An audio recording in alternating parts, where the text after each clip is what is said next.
اللهم صل على سيدنا محمد يا رب صل وسلم دائما أبدا على حبيبك.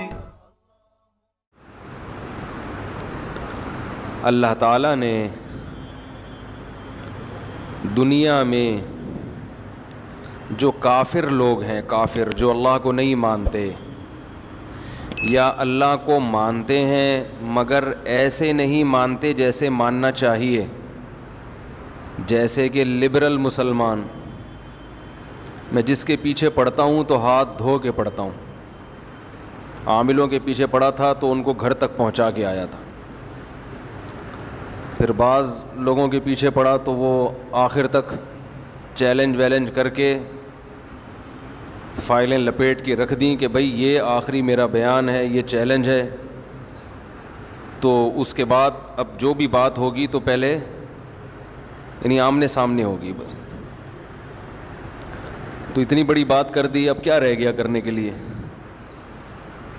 آمنے سامنے ہوگی، ریکارڈنگ ہم بھی کریں گے، بس اتنی سی بات ہے. اب نہیں چھیڑ رہا دوبارہ اس موضوع کو. تو اسی طرح یہ جو لبرل لوگ ہیں نا، ان کو بھی انشاءاللہ گھر تک پہنچا کے آئیں گے، کیونکہ اسلام کو آج کل نقصان کافر اتنا نہیں پہنچا رہا جتنا یہ لبرل لوگ پہنچا رہے ہیں. ان کے دل گناہ کر کر کے سخت ہو چکے ہوتے ہیں. فویل للقاسیۃ قلوبہم، اللہ فرماتے ہیں کہ تباہی ہے ان لوگوں کے لیے جن کے دل سخت ہو چکے ہوں، پتھر دل. یہ اللہ کی دی ہوئی نعمتوں سے بھرپور طریقے سے لطف اندوز ہوتے ہیں، بلکہ اللہ کو ماننے والے اتنا لطف اندوز نہیں ہوتے. یہ تو ان کا تو مقصد ہی زندگی کا لطف اندوزی ہے. یہ بارش میں ہم سے زیادہ انجوائے کرتے ہیں، کیونکہ ان کے لیے کپڑوں کی قید بھی نہیں ہے. بھائی ہم تو بارش میں نہائیں گے تو کپڑے ضروری ہیں نا، ان لوگوں کے لیے بارش میں نہانے کے لیے کپڑے ضروری نہیں ہیں، تو یہ تو زیادہ انجوائے کرتے ہیں. ہم اللہ کی دی ہوئی نعمت انگور کو انگور کے طور پہ تو استعمال کر سکتے ہیں، یا نچوڑ کے اس کا جوس پی لیا، لیکن یہ انگور کو کئی طریقوں سے استعمال کرتے ہیں، یا اس کو شراب بنا کے بھی استعمال کر لیتے ہیں. تو زیادہ مزے کس کے ہوئے؟ بولے نا بھائی، لبرل لوگوں کے ہوئے نا. فواد چودھری ٹائپ کے جو لبرل لوگ ہیں ان کی بات کر رہا ہوں. وہ اتنی پیتے ہوں گے شراب، لیکن اتنا برا بھی نہیں سمجھتے اگر کوئی پی لے تو کیا جا رہا ہے اس میں، اتنی پیے کہ بہکے نہیں. وہ شاعر کا شعر یاد آ رہا ہے، جو ذرا سی پی کے بہک گیا اسے میں گدے سے نہیں. کیا پیاری اردو زبان، کیا خوبصورت زبان ہے یار. اس کی شاعری میں کیسی جان ہے. جو ذرا سی پی کے بہک گیا اسے میں کدے سے نکال دو، یہاں اہل ظرف کا کام ہے، یہاں تنگ نظر کا گزر نہیں. تو جو لبرل لوگ ہیں یہ کہتے ہیں کہ تھوڑی بہت پینے سے انسان بہکتا نہیں ہے، اس سے کچھ بھی نہیں ہوتا. اور پھر ان میں جو زیادہ لبرلزم میں گئے ہوئے ہیں، زیادہ ترقی یافتہ ہیں، تو وہ کہتے ہیں کہ اگر بہک بھی گیا تو کیا ہے. جس بیچارے نے کبھی شراب نہ پی ہو وہ تو ذرا سی پی کے بہک جائے گا نا. کیا خیال ہے؟ وہ تو تمباکو زبان پہ رکھ کے بہک جائے گا. شعر دوبارہ سن لیں، اس کا اس موقع پر کوئی مطلب نہیں بنتا لیکن مزیدار شعر ہے. جو ذرا سی پی کے بہک گیا اسے میں کدے سے، بولیں بھائی، میں کدہ شراب خانے کو کہتے ہیں نا، میں شراب کو، میں کدہ جہاں شراب پی جاتی. تو شرابیوں کے بھی نا اپنے نخرے ہوتے ہیں. انہوں نے اس بری چیز پہ اتنی اچھے لیبل لگائے ہوئے ہیں کہ اب مجھے بتاؤ، جو تھوڑی سی پی کے بہکتا ہے اس کا مطلب وہ شراب کا عادی نہیں ہے، وہ نیک آدمی ہوا نا. اور جو ذرا سی پی کے بہک جائے اس کا مطلب باپ دادا شراب پیتے آئے ہیں اس کے. تو یہ تو اور برا ہو گیا. لیکن وہی بات ہے، لفاظی کا دور ہے یار. میرے آواز مجھے نہیں سمجھ میں آ رہی ہے، لوگوں کو کہاں سمجھ میں آئے گی ہے؟ اتنی گونج رہی ہے آواز. تو جو ذرا سی پی کے بہک جائے وہ تو برا آدمی ہے, سوری اچھا آدمی ہے, کہ اس کا مطلب ہے وہ پینے کا عادی نہیں ہے. لیکن آج کا دور ہے نا لفاظی کا, کہ برائی کو اچھائی اور اچھائی کو برائی کر کے پیش کر دو. تو شاعر نے یہی کام کیا ہے کہ جو ذرا سی پی کے بہک جائے وہ تو اہل ظرف ہی نہیں ہے, اس میں تو ظرف ہی نہیں ہے, تو برداشت ہی نہیں ہے اس میں, تو اس کو میں گدھے سے نکال دو. ایسے نیچ گھٹیا لوگوں کا ہمارے میں گدھے میں کام نہیں ہے. ٹھیک ہے, صحیح ہے. تو یہی ہیروئنچی بھی پڑھ سکتے ہیں یہ شعر. ہیروئنچی جو خاندانی قسم کے ہیروئنچی ہوتے ہیں نا, تو وہ اگر ہیروئن پہ یہ لگاتے ہیں کہ جو ذرا سا سٹا لگا کے بہک گیا اسے پائپ کے منہ سے نکال دو. برساتی نالا ہوتا ہے نا پائپ, جس میں ہیروئنچی بیٹھے ہوتے ہیں, اور وہ یہ بھی کہہ سکتے ہیں یہاں اہل ظرف کا کام ہے, یہاں تنگ نظر کا گزر نہیں. تو خیر یہ تو ایک درمیان میں چٹکلے ہمارے آتے ہی رہتے ہیں. تو میں یہ عرض کر رہا تھا کہ جو لبرل لوگ ہیں وہ اللہ کی نعمتوں کو زیادہ انجوائے کرتے ہیں, کیونکہ وہ تو حلال اور حرام کا فرق بھی نہیں کرتے نا. ان کے لیے خواہش پوری کرنے کے لیے نکاح کا ہونا ضروری نہیں ہے, حلال اور حرام کا فرق وہ نہیں رکھتے. لیکن قرآن میں اللہ کیا فرماتے ہیں, فَوَيْلٌ لِّلْقَاسِيَةِ قُلُوبُهُمْ, تباہی ہے ان لوگوں کے لیے جن کے دل سخت ہو چکے ہیں. انہیں دنیا کی ہر چیز سمجھ میں آتی ہے, لیکن اللہ کی جو دن اور رات نعمتیں دیکھ رہے ہیں وہ سمجھ میں ہی نہیں آتی. بارش جب برستی ہے تو کیسی اللہ کی رحمت کہ اللہ انسانوں کو زندہ رکھنے کا انتظام کر رہا ہے. یہ بارش کا جو برسنا ہے نا, یہ جو لبرل لوگ ہیں یا کافر لوگ ہیں تو ہر چیز کو اتفاقی کہتے رہتے ہیں نا, اتفاقی اتفاقی اتفاقی اتفاقی ہے, نیچرل ہے نیچرل ہے. ارے بھائی کیا نیچر نے خود اپنے آپ کو بنا لیا ہے؟ نیچر میں اتنی عقل ہے کہ کس وقت کیا ہونا چاہیے اور وہ اسی حساب سے ہوتی چلی جا رہی ہے. نیچر تو ایک فرضی چیز ہے, نیچر تو خود کریٹڈ ہے, وہ کیسے کریٹر ہو سکتی ہے بھائی؟ ہم لوگ کہتے ہیں نا یہ آدمی بائی بورن ایسا ہے, پیدائشی ایسا ہے, کیا مطلب اسی فطرت پہ اس کو پیدا کیا گیا ہے. تو یہ بھی پیدا, اور اس کی جو فطرت ہے وہ بھی پیدا شدہ ہے. تو لیکن اتنی عقل نہیں ہے جو اللہ کو نہیں مانتے یا اللہ کی نہیں مانتے. بہت سے لوگ اللہ کو مانتے ہیں, جیسے ہمارے جو لبرل مسلمان ہیں نا, اللہ کو مانتے تو ہیں لیکن اللہ کو یہ والا ماننا قبول نہیں ہے. اللہ کہتے ہیں مجھے اس قسم کے ماننے کی چندہ ضرورت نہیں ہے. جیسے آپ اپنے ابا کو کہتے ہو ابا آپ میرے ابا ہیں,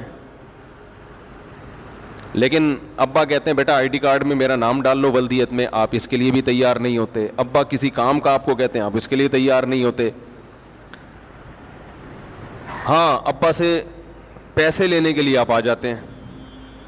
جب پیسے لینے کی باری آتی ہے تو ابا کہتے ہیں بیٹا بات تو میری کوئی مانتا نہیں ہے. تو آپ جواب میں کہتے ہیں ابا بہرحال ابا تو آپ ہی کو مانتا ہوں. تو ابا کہیں گے مجھے ایسے ابا ماننے کی چندہ ضرورت نہیں ہے, جو تمہارے مفاد میں جا رہا ہو, اور جب تمہارے مفاد پہ ضرورت پڑتی ہو تو میں ابا نہیں ہوں. تو آج کے جو مسلمان ہیں جو زیادہ پڑھ لکھ جاتے ہیں, زیادہ, کیونکہ یہ لبرلزم پڑھے لکھے لوگوں میں زیادہ ہے, کیونکہ ان میں تکبر پیدا ہو جاتا ہے کہ ہمیں بہت کچھ آتا ہے. پھر یہ مولویوں کو گھٹیا سمجھنا شروع کر دیتے ہیں, جاہل سمجھنا شروع کر دیتے ہیں. بلکہ مولوی کی بات اگر لاجک کے مطابق ہوگی نا, بلکہ وہ کوئی سائنسی تحقیق بھی پیش کرے گا سائنسدانوں کے حوالوں کے ساتھ, اس کو بھی نہیں مانتے کیونکہ مولوی نے کہہ دی بات. یہ تکبر ہے. ایک تو آپ نے علم کا جو معیار ہے نا وہی غلط ہے آپ کا. بعض لوگوں کی نظر میں انگلش آنا علم کا معیار ہے, اس کا مطلب جاپان میں تو سارے جاہل رہتے ہیں, فرانسیسی سارے جاہل ہوتے ہیں, ناروے کے لوگ سارے جاہل ہیں. یورپ میں تو انگلش اکثر لوگ نہیں سمجھتے, وہاں کے سائنٹسٹ بھی نہیں سمجھتے. بعض چیزیں فرانس میں ایجاد ہوتی ہیں, کتابیں لکھی جاتی ہیں, ان کا انگلش میں ترجمہ بعد میں ہوتا ہے. گوروں میں یعنی جو انگریز ہیں ان میں بعد میں آتی ہے وہ چیز. تو کیا وہ فرانس کے سائنسدان جاہل ہیں جن کو انگلش نہیں آتی؟ تو یہ ہمارے دماغوں پہ انگلش آنا بہت اچھی بات ہے, بین الاقوامی زبان ہے, جتنی زیادہ زبانیں آئیں اتنا اچھا ہے, اور ان میں انگلش تو سر فہرست ہے. لیکن یہ کوئی علم کا معیار نہیں ہے. ایک مسلط کر لی ایک چیز اپنے اوپر, لاجک کی بات اردو میں ہوگی, علم کی بات اردو میں ہوگی تو وہ بھی اسی طرح قابل احترام ہے جیسے پنجابی میں ہو تو بھی قابل احترام. اگر کوئی آپ کو پنجابی میں حدیث سنائے تو کیا اس بیس پہ رد کریں گے کہ یہ کس میں سنا رہا ہے؟ بولنے پر اردو میں بولنے میں تو انگلش تھوڑی بلوا رہا ہوں. اس بیس پہ رد کریں گے کہ یہ پنجابی. نیوٹن کا قانون اگر کوئی سندھی میں سنائے ہے تو کیا وہ غلط ہوگا؟ بھائی بات یہ ہوتی ہے کہ آپ بات کیا کر رہے ہیں. تو تکبر کی وجہ سے ہمارے جو پڑھا لکھا طبقہ ہے دنیاوی اعتبار سے, سب نہیں زیادہ تر لوگ دین کے قریب آنے کے بجائے دور ہوتے چلے جا رہے ہیں, کیونکہ وہ مذہبی لوگوں کو خاص طور پر علماء کو جاہل سمجھتے ہیں. کہتے ہیں ان کو پتہ کیا ہے دنیا کا. یہ عجیب بات آپ کو بتاؤں, دیکھو ڈاکٹر کو انجینئر کی فیلڈ کا پتہ ہوگا؟ نہیں پتہ ہوتا نا. انجینئر کو میڈیکل سائنس کا نہیں. بول لینا اب تو بارش ہوئی ہے اتنی زبردست, انرجی آتی ہے بارش ہونے کے بعد. انجینئر کو ڈاکٹر کی فیلڈ کا نہیں پتہ ہوگا, ایک میتھمیٹکس کو میڈیکل سائنس کا نہیں پتہ ہوگا, ایک پنچر والے کو بلکہ ڈاکٹر کو پنچر کا نہیں پتہ ہوگا. تو یہ بھی تو علم ہے نا, پنچر لگانا.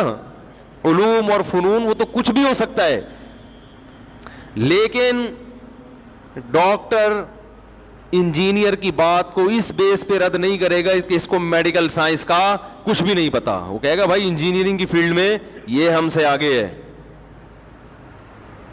ایک میکینک ڈاکٹر کی بات کو اس لیے مسترد نہیں کرے گا کہ اس کو تو گاڑیوں کا کچھ پتا ہے ہی نہیں, یہ تو ٹائر, اس کے تو انجن آئل یہ مجھ سے چینج کرواتا ہے, یہ کیا میرا علاج کرے گا.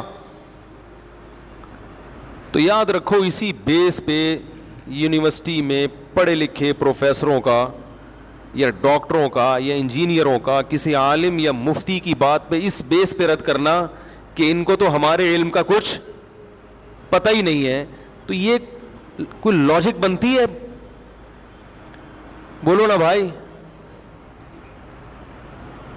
ہاں کوئی مولانا صاحب آپ کی فیلڈ میں ٹانگ اڑا رہے ہو تو پھر آپ کا حق بنتا ہے, پھر یقیناً آپ کا حق بنتا ہے کہ یہاں کوئی مولانا صاحب بیٹھ کے آپ کو شوگر پہ کنٹرول کرنے کے طریقے بتا رہے ہیں, اور وہ طریقے پہ ڈاکٹروں سے نہ سنے ہو, اپنی ریسرچ ہو ان کی, تو وہ کہیں گے نا بھائی یہ ریسرچ آپ اس کے اہل نہیں ہے, یا تو کسی ڈاکٹر کی بات نقل کر رہا ہو تو الگ بات ہے. تو یہ جو دنیا میں پڑھے لکھے لوگ پیدا ہو گئے ہیں, یہ بالکل ایسے علماء کی بات کو رد کرتے ہیں, اور حالانکہ سیدھے راستے کا علم کس کے پاس ہوتا ہے بھائی؟ علماء کے پاس ہوتا ہے, کیونکہ سیدھا راستہ اللہ نے صرف پیغمبروں کو بتایا ہے, اور پیغمبروں سے جو علم حاصل کرنے والے لوگ ہیں سینہ بسینہ, وہ کون لوگ کہلاتے ہیں؟ وہ علماء کہلاتے ہیں. دل بنانا, دل کا سدھر جانا, یہ کوئی سائنٹسٹ نہیں بتائے گا آپ کو. ایک دل تو گوشت پوش کا دل ہوتا ہے, وہ تو آپ کو ڈاکٹر بتائیں گے کہ یہ اس دل میں بلاکیج کیسے پیدا ہوتی ہے, لہسن کھانے سے فائدہ ہوگا یا نقصان ہوگا. خون پتلا ہونے کے ساتھ آپ بھی پتلے ہو جائیں گے بہت زیادہ. بعض لوگوں اتنے لہسن, جب سے میرا بیان کیا نا یوٹیوب پہ لہسن کا, تو وہ اتنے لہسن پھانک رہے ہیں, فائدے کے بجائے ان کو نقصان ہو رہا ہے, کیونکہ وہ لہسن میں ایسڈ ہوتا ہے. اب وہ آپ خود بھی پورے پتلے ہونا شروع ہو جائیں گے. تو یہ جو کیا سیدھے راستے کا علم ہے, یہ جو دل ہے نا گوشت پوش کا, اس دل کے بارے میں تو آپ کو ڈاکٹر بتائے گا, لیکن وہ دل جس میں جذبات ہوتے ہیں, جس میں روحانیت ہوتی ہے, جس میں احساسات ہوتے ہیں, اس دل کے قبلے کو درست رکھنا اور وہ والا دل صحیح راستے پہ چلتا رہے, یہ راستہ میرے بھائی صرف کون بتائے گا؟ علماء بتائیں گے. یہ ڈاکٹروں کے پاس علم نہیں ہے, یہ انجینئروں کے پاس, سائنسدانوں کے پاس, میکینک کے پاس یہ علم نہیں ہے, یہ صرف پیغمبروں کے پاس ہے. اور اس علم نہ ہونے کی وجہ سے انسان کی روحانی زندگی تباہ ہو چکی ہے. ہمارے حضرت فرمایا کرتے تھے کہ جب تک دل ایسا نہ بن جائے کہ گناہ کے تصور سے شرم آنا شروع ہو جائے, اس وقت تک وہ دل نہیں ہے. وہ صرف باڈی کے لحاظ سے دل ہے, وہ تو گدھے میں بھی ہوتا ہے. وہ دل جس میں احساسات ہوں, جذبات ہوں. وجاء بقلب سلیم, قرآن کریم کہتا ہے نا کہ آخرت میں کامیابی اس کو ملے گی. وجاء ربہ بقلب سلیم, جو اپنے رب کے پاس ایسا دل لے کر آیا جو دل برائیوں سے پاک تھا. تو پتہ ہی چلا بھائی, ایک تو دل کولیسٹرول سے پاک کرنا جتنا ضروری ہے, برائیوں سے پاک کرنا اس سے بھی زیادہ ضروری ہے. اور یہ دل کی برائی ہے کیا؟ دل میں دنیا کی محبت پیدا ہو جائے, اللہ کی نعمتیں دیکھ کر بھی اللہ سے محبت نہ پیدا ہو, جذبات مر جائیں, احساس مر جائے. دیکھو ایک بات سنو, کوئی آپ پر احسان کرے صبح و شام, پھر وہ آپ کو ایک چھوٹا سا کام کہے, تو اگر آپ کا دل زندہ ہوگا تو آپ کو اس کام کا انکار کرتے ہوئے شرم آئے گی کہ نہیں آئے گی؟ بولو نا بھائی.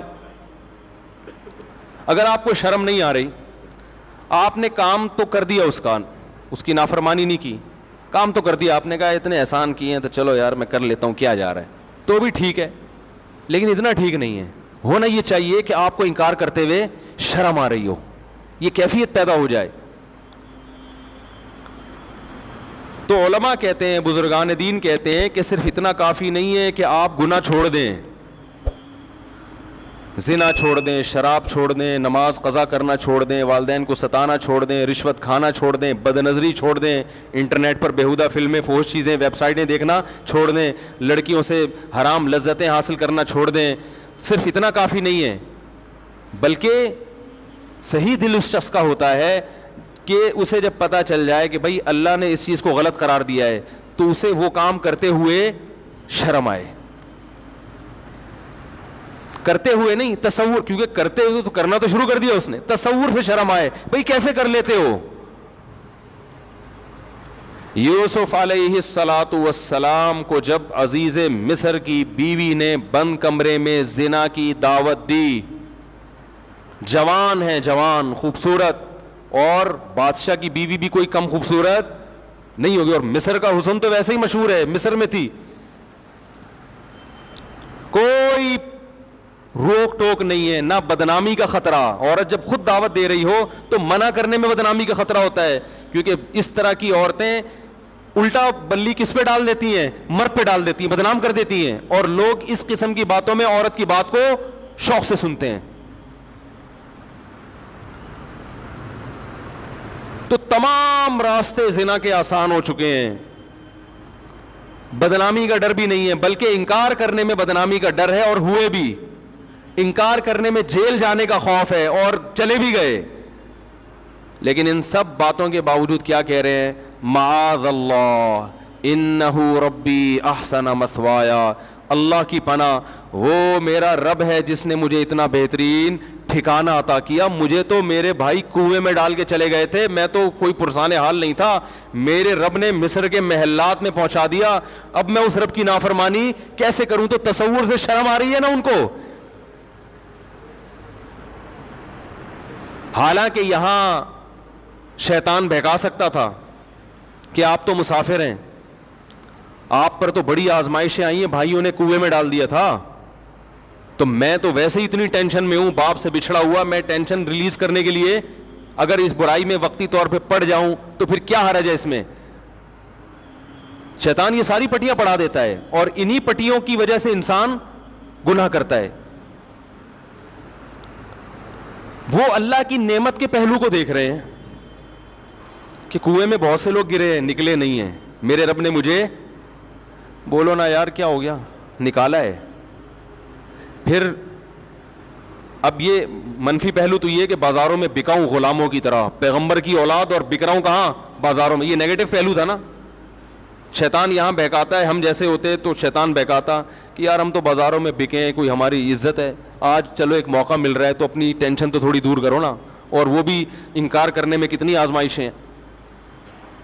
لیکن نہیں, بازاروں میں بکنے کا تذکرہ نہیں آ رہا, بلکہ میرے رب نے ایک شخص جو بطور غلام کے بازاروں میں بکا ہے اس کو ٹھکانہ بادشاہ کے محل میں دے دیا. سمجھ رہے ہو؟ اپنی تھنکنگ کو انسان پازیٹیو کرے نا تو ہر نیگیٹو میں پازیٹیوٹی نظر آتی ہے, اور سوچ ہی کم بخت کی غلط ہو تو ہر مثبت چیز میں بھی منفی پہلو. اور یہ ہو رہا ہے لوگوں کے ساتھ. کوئی مالی نقصان ہو جائے, ہائے میرے یہ ہو گیا, ہائے میں تو مر گیا, پتہ نہیں میرے ساتھ ہی کیوں ہے. میں ان سے کہتا ہوں روٹی کھانے کو مل رہی ہے, ہاں مل رہی ہے. میں نے کہا بہت سے لوگوں کا ایسا نقصان ہوا روٹی سے بھی گئے, تو آپ پر اللہ کا بڑا فضل ہے, اب ضرورت کی ملے گی تو کولیسٹرول پیدا نہیں ہوگا انشاءاللہ. حقیقت ہے. ایک صاحب کی ٹانگ ٹوٹ گئی ایکسیڈنٹ میں, پریشان. میں نے کہا بہت سو کی دونوں ٹوٹی ہیں, ایکسیڈنٹ تو بہت سے لوگوں کے ہوئے ہیں, دونوں ٹوٹی ہیں, شکر کرو ایک باقی رکھی. تو یہ نہ سوچا کرو ایک ٹانگ ٹوٹ گئی, بولو اللہ نے ایک سلامت رکھی, کم از کم بیساگی سے تو چل سکتا ہوں. اور جس کی دونوں ٹوٹ گئی وہ کیا سوچے گا, ہاتھ باقی ہیں, ٹھیک ہے نا, زندگی باقی ہے. جو منفی سوچ رکھنے والا آدمی وہ کبھی بھی خوش نہیں رہتا, اور اللہ بھی خوش نہیں ہوتے اس سے. رسول اللہ صلی اللہ علیہ وسلم نے فرمایا, اللہ تعالیٰ کا ارشاد ہے, انا عند ظن عبدی بی, کہ بندہ میرے بارے میں جیسا گمان رکھتا ہے میں اس کے ساتھ ویسا ہی معاملہ رکھتا ہوں. وہ اگر سمجھتا ہے اللہ میرے ساتھ غلط کر رہا ہے تو پھر تمہارے ساتھ غلط ہی ہوگا, اور اگر تم سمجھتے ہو اللہ میرے ساتھ اچھا کر رہا ہے تو اس غلط میں بھی اچھا ہو جائے گا, اللہ اس میں برکت رکھ دے گا. تو یوسف علیہ الصلوۃ والسلام کیا کہہ رہے ہیں کہ میرے رب نے مجھے ایسا ٹھکانہ دے دیا, معاذ اللہ, اللہ کی پناہ, احسن مثوایا, ایسا بہترین ٹھکانہ دیا. حالانکہ وہ جھونپڑی میں بھی رہتے تو یہی کہتے, لیکن جو جو نعمتیں ملی ہیں ان کو کیا کر رہے ہیں, ہائی لائٹ کر رہے ہیں ان کو. انہ ربی احسن مثوایا, اللہ کو آپ کا یہ جملہ کتنا پسند آیا, کتنا پسند آیا. اللہ فرماتے ہیں ہم نے یوسف کو برائی سے بچایا, کذالک لنصرف عنہ السوء والفحشاء, اس طرح ایسا ہوا تاکہ ہم ان کو برائی سے ہم نے ان کو پھیر دیا, اس لیے کہ وہ ہمارے مخلص بندوں میں سے تھے. تو انسان جب کوشش کرتا ہے تو اللہ کی مدد بھی اس کے ساتھ شامل ہوتی ہے. زانی دنیا میں بہت گزرے ہیں, آج بھی لوگ ذرا ذرا سی بات پہ زنا کر لیتے ہیں. زنا ہمارے معاشرے میں بہت تیزی سے پھیل رہا ہے, کیونکہ ہماری حکومتوں کی پالیسیاں ایسی ہیں کہ وہ عفیف اور پاک دامن معاشرہ چاہتے ہی نہیں ہیں. ابھی جو گورنر نے قانون پاس کیا تھا نا عبایا کا اسکولوں میں, ہمارے ایک استاد سے اس گورنر صاحب کی بات ہوئی, انہوں نے بتایا کہ وہ گورنر کہہ رہا ہے میں اکیلا لڑ رہا ہوں اور میرا ساتھ دینے والا ایک آدمی بھی نہیں ہے. ظاہر ہے بیچارے کو ہتھیار ڈالنے پڑے, سب لوگوں نے مخالفت کی, جتنے بھی ہمارے حکومت میں نمائندے بیٹھے ہوئے ہیں سب نے عبایا کی مخالفت کی. تمہارا کیا جا رہا تھا یار, اگر وہ بچیاں عبایا پہن لیں تمہیں کیا تکلیف ہو رہی ہے اس سے. وہ گورنر یہاں تک بیچارہ اتنے پریشان ہوئے, وہ گورنر صاحب وہ کہنے لگے کہ میں نے ارادہ کیا میں استعفیٰ دے دیتا ہوں. ایک عبایا کا قانون جس میں نہ کوئی دیوبندی, بریلوی, اہل حدیث کوئی اختلاف نہیں ہے, شیعہ بھی مانتے ہیں, سب مانتے ہیں, اور ساری دنیا مانتی ہے کہ پاکستان اسلام کے نام پہ وجود میں آیا ہے. اگر قائد اعظم رحمہ اللہ تعالی اس وقت اسلام کا نام استعمال نہ کرتے پاکستان وجود میں نہ آتا. تو یہ ناشکری ہے یا نہیں ہے کہ اللہ نے جب آپ کو ایک نعمت دے دی, آپ کو ایک کنٹری دے دیا, اللہ نے اپنا کام کر دیا, اور آپ اللہ نے جو آپ کی ذمہ داری لگائی تھی آپ وہ پورا کرنے کے لیے تیار نہیں ہیں. ایک قانون پاس ہونے کے بعد ختم ہو رہا ہے, تو بس زلزلے نہیں آئیں گے تو کیا آئے گا میرے بھائی, تباہی نہیں آئے گی تو غربت, مہنگائی. دیکھو مسلم کنٹریز کو غیر مسلم پر قیاس مت کرو, ان کی کامیابی کے اصول کچھ اور ہیں, ہماری کامیابی کے اصول کچھ اور ہیں. بنی اسرائیل پیغمبروں کو مانتے تھے, جب انہوں نے پیغمبروں کی نافرمانی کی اللہ نے غلام بنا دیا, اور فرعون پیغمبروں کو شروع سے ہی نہیں مانتا تھا, اس کو اللہ نے حکومت دے دی تھی. وہ تو پہلے سے نافرمان تھا, مگر پھر بھی مصر میں فرعون کو ایک تھوڑی تھا, فرعون تو بہت سارے تھے, انہیں کی حکومت تھی. حالانکہ وہ تو بنی اسرائیل سے بڑا نافرمان تھا, وہ تو کہتا تھا میں رب ہوں, پھر بھی اللہ نے فرعون کو حکومت دی. اور بنی اسرائیل جو اللہ کو مانتے ہیں مگر اللہ کی نافرمانی کرتے, اللہ نے ان کو کیا بنا دیا؟ غلام بنا دیا. پھر جب بنی اسرائیل موسیٰ علیہ السلام کی دعوت پر لبیک کہتے ہیں اور پھر شریعت کو فالو کرتے ہیں, پھر اللہ انہیں دوبارہ فرعون پر حکومت عطا کرتے ہیں. کافر کتنا بھی اللہ کا نافرمان بن جائے, کیسا باغی بن جائے, وہ دنیا میں کامیاب ہو سکتا ہے, مسلمان خدا کی قسم کامیاب نہیں ہو سکتا, ذلیل در ذلیل در ذلیل ہوتا رہے گا. ہمارے لبرل حکمران سمجھتے ہیں کہ ہم عبایا کا قانون ختم کر کے, کو ایجوکیشن کو بحال کر کے, ملک میں اس طرح کا ماحول پیدا کر کے جو بڑی طاقتیں ان کو خوش کر لیں گے, ان سے قرضے مل جائیں گے اور ملک ترقی کرے گا. نہیں کرے گا, آپ کا تشخص ختم ہو جائے گا, آپ دنیا میں ذلیل سمجھے جاؤ گے, غلام سمجھے جاؤ گے. دنیا کہے گی نہ یہ ادھر کے ہیں اور نہ ادھر کے ہیں.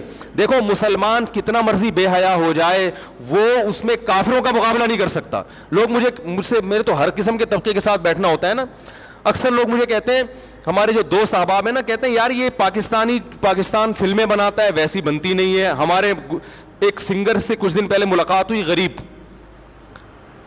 تو میں نے کسی دوست سے پوچھا, میں نے کہا یہ تو سنگر ہے بھائی, اس کو تو پیسہ ہونا چاہیے. انہوں نے کہا پاکستان کے سنگروں کے پاس پیسہ, بولو بھائی, نہیں ہوتا. یہ اس طرح سے ناچ ہی نہیں سکتے جیسے ہندو ناچتے ہیں, یہ اس طرح کی فلمیں بنا ہی نہیں سکتے جیسی. تو میں نے کہا بھائی وہ بے حیائی کی وجہ سے اگر ان کو ترقی ہو رہی ہے تو یہ بھی کہہ رہی ہے یہ وہ اس اسٹائل میں بے حیائی بھی نہیں پھیلا سکتے, پکڑے جاتے ہیں. تو میں نے کہا دیکھو یہ اس کی علامت ہے کہ مسلمان ہے نا, وہ کتنا بھی ان جیسا بننے کی کوشش کرے گا وہ بنتا نہیں ہے, ان جیسا ناچ ہی نہیں سکتا, کیونکہ ناچنا کوئی پسندیدہ کام تھوڑی ہے. بتاؤ کوئی صدر یا وزیر اعظم اگر ناچے اچھا لگے گا؟ پتہ چلا ناچنا انسانی وقار کے خلاف ہے. تو جو چیز وقار کے خلاف ہے اس میں کافر ہم سے زیادہ اچھا ہے. ان کے یہاں مائیکل جیکسن بھی پیدا ہوگا, ان کے یہاں اس جیسے ڈانسر پیدا ہوں گے, ہمارے یہاں بڑے مشکل ہیں, کیونکہ وہ اس طرح ہو, تھوڑا سا ایک غیرت کا رہے گا نا وہ, تو وہ وہاں تک نہیں پہنچ سکتے بھائی آپ ان چیزوں میں. بہت مشکل ہے سمجھانا. آپ جتنی بھی کوشش کر لو تو چھوڑ دو ان کو, بولو یہ ناچنا گانا آپ میراثی ڈھولکی آپ اچھے ہو, آپ ڈیفنس کی لائن میں محنت کرو, آپ ایجوکیشن پہ محنت کرو. ہم نہیں ہو سکتے ویسے. تو اللہ نے ایک حدود رکھی ہے نا, ایک پردہ رکھا ہوا ہے. دیکھو اسلامی ملکوں میں بھی بہت ساری ملکوں میں بے حیائی پھیلی ہے, لیکن پھر بھی وہ یورپ کا مقابلہ نہیں کر سکے. ترکی بڑا لبرل کنٹری ہے, اور ایک تقریباً 100 سال سے لبرل بنانے کی ان کے حکمرانوں نے پوری ایڑی چوٹی کا زور لگا دیا کہ ترکی کی گورنمنٹ کو, ترکی کی جو حکومت ہے, جو ترکی کی جو کنٹری ہے, اس کو بالکل یورپ جیسا بنا دو. مگر اب بھی یورپ جیسا نہیں بنا سکے, کیونکہ وہ کلمہ گو مسلمان ہے, اسلام کے اثرات ہیں ان کی نسلوں میں. بہت بے حیائی پھیلی ترکی میں, مگر پھر بھی یورپ جیسے نہیں بن سکے. ایک لاشعوری طور پر نا ان میں حیا ٹرانسفر ہوئی ہے. تو آپ میرے بھائی جس ترقی میں ان کا مقابلہ کرنا چاہتے ہو, جس قسم کی ترقی میں جو لبرلزم والی ترقی ہے, آپ ان کے برابر نہیں پہنچ سکتے. وہ اپنے ملکوں میں ان کو یہ چیزیں آپ سے زیادہ اچھی نظر آتی ہیں, آپ ان جیسے نائٹ کلب نہیں بنا سکتے. تو آپ حیا کو فروغ دو تاکہ وہ کمپیئر کریں کہ یار ہمارے معاشرے میں دیکھو اور ان کے معاشرے میں دیکھو, ہمارے اسکول کی بچیوں کو دیکھو کیسی بے شرم ہوتی ہے, اور مسلمان ملکوں کے اسکول کی بچیوں کو دیکھو اسکارف لے کے بیٹھی ہوئی ہیں. اس طرح سے تو شاید آپ کا کوئی تشخص برقرار ہو جائے اور آپ کو کچھ لوگ ان میں سلوٹ کرنا شروع کر دیں, ورنہ آپ نہ ادھر کے رہو گے اور نہ ادھر کے رہو گے. وہ کہتے ہیں نا کوا چلا ہنس کی چال اپنی بھی بھول گیا. تو چھوڑ دو, اس چیز میں آپ کو عزت نہیں ملے گی. عرب کنٹریز کا بھی یہی حال ہے, بے حیائی کو پھیلا دیا تو کیا ان عربوں کی عزت ہو رہی ہے دنیا میں؟ مجھے یاد ہے ہم بچپن میں کتابیں پڑھا کرتے تھے, کوئی گورا عرب کنٹری میں وزٹ کر کے آتا جہاں اسلام نافذ ہے, خوش ہو کے جاتا میں نے ایک بچپن میں ایک واقعہ پڑھا تھا کہ عرب جو میاں بیوی تھے نا, وہ سعودی عرب گئے, انہوں نے اسلام قبول کر لیا, بہت پرانی بات ہے. پھر جب وہ اپنے ملک میں گئے تو انہوں نے کتاب لکھی, اپنا واقعہ لکھا, کمپیئر کیا کہ کیسے حیا کے نظام سے نکل کر ہم بے حیائی میں آ رہے ہیں, اور وہاں کتنا اچھا فیل کرتے تھے. بھائی بے حیائی ایسی چیز ہے, ایک وقت تک اچھی لگتی ہے, اس کے بعد انسان کو یہ اچھی نہیں لگتی. حیا اچھی لگتی ہے انسان کو.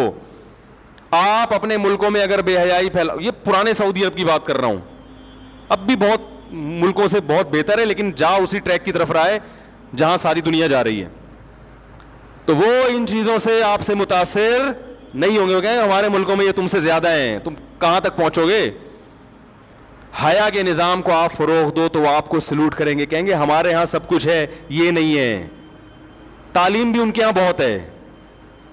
تو آپ نے ایک چیز آپ کا ترہ امتیاز تھی, ایک چیز آپ کے لیے قابل فخر تھی.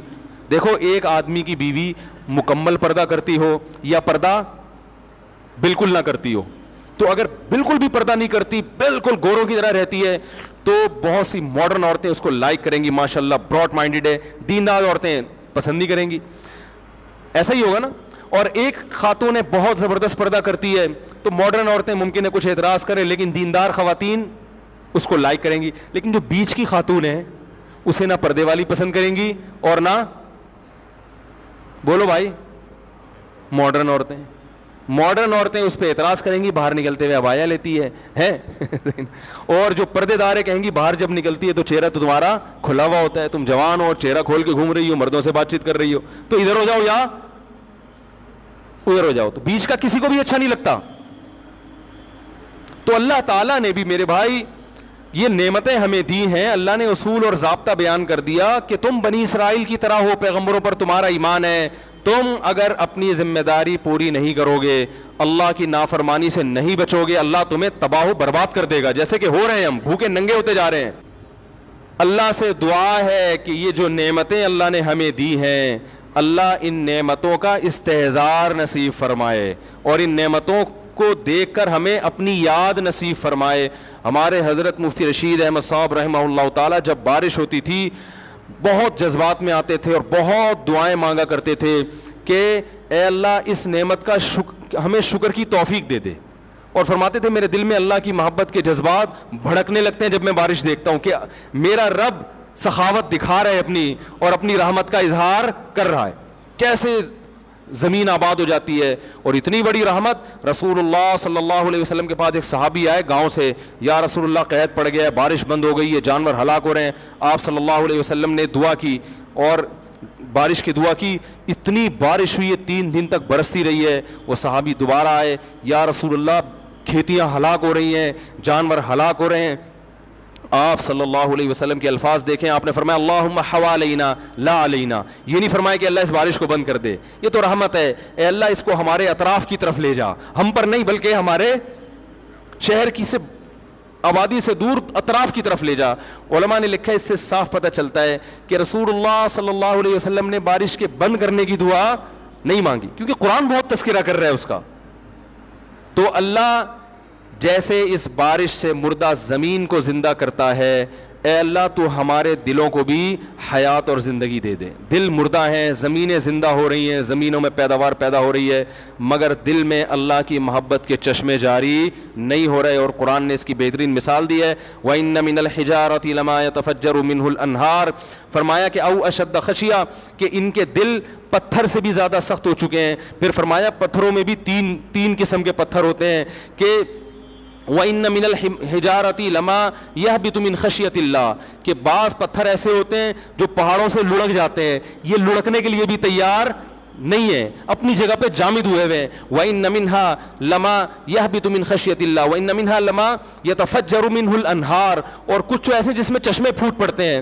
پتھر بھی اتنا سخت نہیں ہوتا, وہ بھی کبھی پانی نکالنا شروع کرتا ہے اور کبھی اثرات قبول کر کے اپنی جگہ سے ہل جاتا ہے. لیکن فرمایا کہ جو لوگ اللہ کو نہیں مانتے یا اللہ کو جیسا ماننا چاہیے ویسا نہیں مانتے, ان کے دل پتھر سے زیادہ سخت ہو چکے ہیں, یہ اپنی جگہ سے ہلنے کے لیے تیار نہیں ہے. یہ اللہ کی نعمتیں دیکھ کر نہ شراب چھوڑنے کے لیے تیار ہیں، نہ زنا چھوڑنے کے لیے تیار ہیں، نہ اپنی ذمہ داریاں پوری کرنے کے لیے تیار ہیں، اور نہ فحش فلمیں اور بیہودہ چیزیں چھوڑنے کے لیے تیار ہیں، نہ زنا اور نہ بدنظری چھوڑنے کے لیے تیار ہیں. تو یہ وہ دل ہیں جو پتھر سے زیادہ سخت ہو چکے ہیں. لیکن اللہ نے ان کو دھمکی دی ہے، فرمایا ہم جو یہ بارشیں برسا رہے ہیں اور نعمتیں تمہیں دے رہے ہیں، تمتعوا، فائدہ اٹھاتے رہو، فإن مصيركم إلى النار، آنا تم نے جہنم کی آگ کی طرف ہے.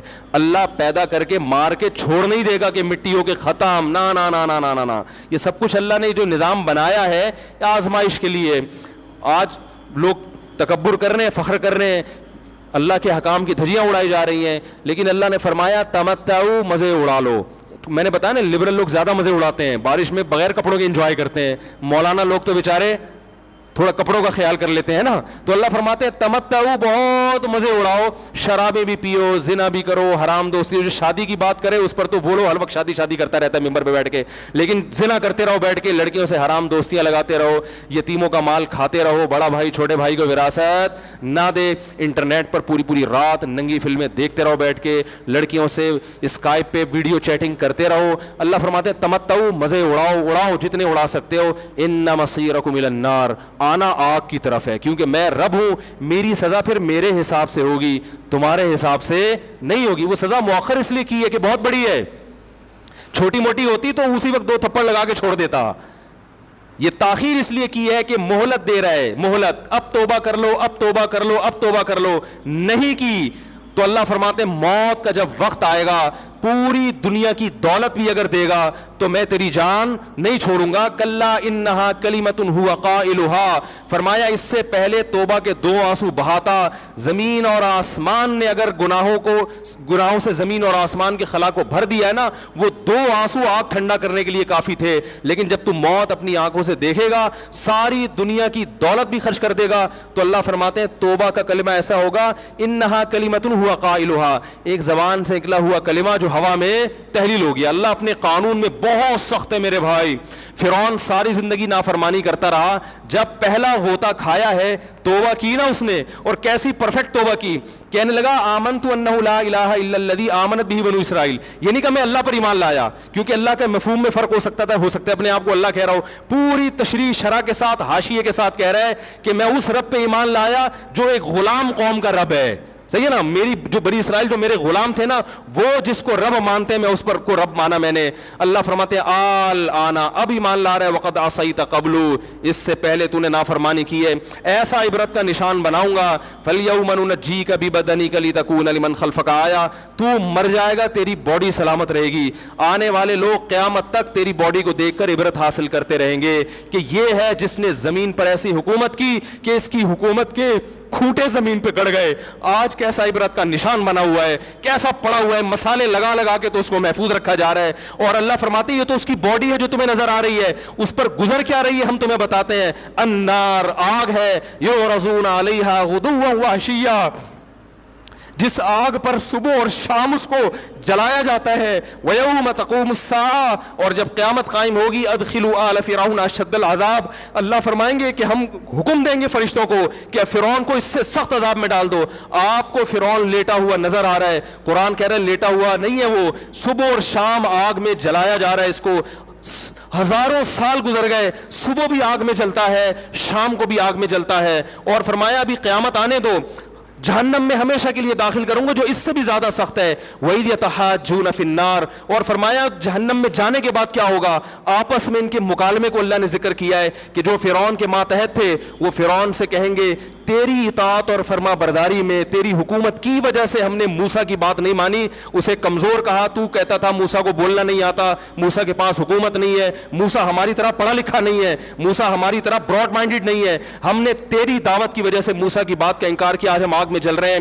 فَهَلْ أَنْتُمْ مُغْنُونَ عَنَّا نَصِيبًا مِّنَ النَّارِ، کیا ایک دن کے لیے تو ہم سے آگ کو دور کر سکتے ہو. تو وہ کہے گا کہ میں خود اس جہنم کی آگ میں جل رہا ہوں، میں تم سے آگ کو دور نہیں کر سکتا. اللہ فرماتے ہیں سب مل کے جہنم جہنم کے داروغہ کے پاس جائیں گے. وقال الذین فی النار لخزنۃ جہنم ادعوا ربکم, کہ فرشتوں سے کہیں گے تم اللہ سے دعا کرو کہ کچھ عذاب میں تخفیف ہو جائے, کچھ مہلت مل جائے. تو فرشتے جواب میں کہیں گے کہ کیا تمہارے پاس ڈرانے والا نہیں آیا تھا؟ موسیٰ کلیم اللہ جس سے اللہ کوہ طور پہ ہم کلام ہوا کرتا تھا, اس نے تمہیں ڈرایا نہیں تھا کہ تم اللہ کی نافرمانی چھوڑ دو؟ کہیں گے قالوا بلا, وہ کہیں گے ضرور. اللہ فرمائیں گے پھر اعلان ہوگا فدعوا وما دعاء الکافرین الا فی ضلال. فرشتے کہیں گے اللہ نے ہم پر پابندی لگائی ہے تمہاری سفارش کرنے پر, تم خود اللہ کو پکارو. اللہ فرماتے آج ان کی پکار بیکار جائے گی, کوئی اسے سننے والا نہیں ہوگا. دیکھو جب تک جسم میں روح ہے, ایک دفعہ انسان توبہ کے آنسو بہا دے, ایک دفعہ اللہ سے کہہ دے کہ اے اللہ مجھ سے جو جرم ہوا, اگر کسی نے زنا کیا ہے ایک دفعہ کہہ دے اے اللہ آئندہ نہیں کروں گا. اگر کسی نے شراب پی ہے ایک دفعہ کہہ دے کہ اے اللہ آئندہ نہیں پیوں گا. اگر کسی نے اپنے والدین کو ستایا ہے ایک دفعہ کہہ دے اے اللہ آئندہ نہیں ستاؤں گا. اگر کسی نے وراثت کھائی ہے ایک دفعہ کہہ دے اللہ حق واپس کروں گا,